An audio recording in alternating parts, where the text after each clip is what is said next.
L'Albert té 20 anys. Als 16 va deixar l'institut, però ara ha volgut tornar a estudiar i fa classes en règim nocturn.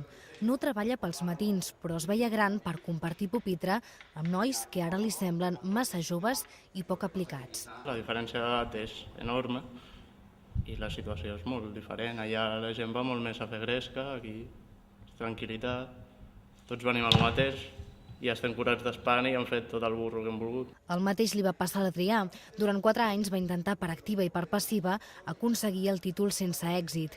Després de 2 anys ha trobat el moment per tornar als llibres.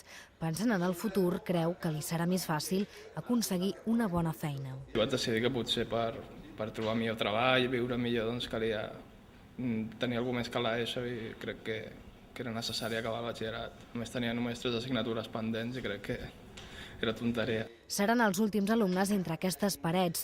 L'Institut Calassans ha quedat fora dels 26 centres que continuaran amb el batxillerat nocturn.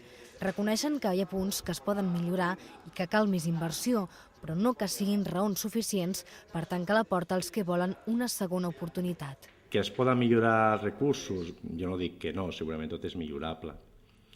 Però també s'ha dit que, a veure, hi ha tipus de càncers que no es curen i es dediquen molts diners i per això s'han de treure els diners. L'educació a distància els sembla una opció, però no una alternativa al nocturn. Els estudiants diuen que els faltaria voluntat i els professors que les necessitats de cada alumne són diferents. Una clase de matemáticas, la cual es el despliegue de una clase, toda una concatenación, ¿no?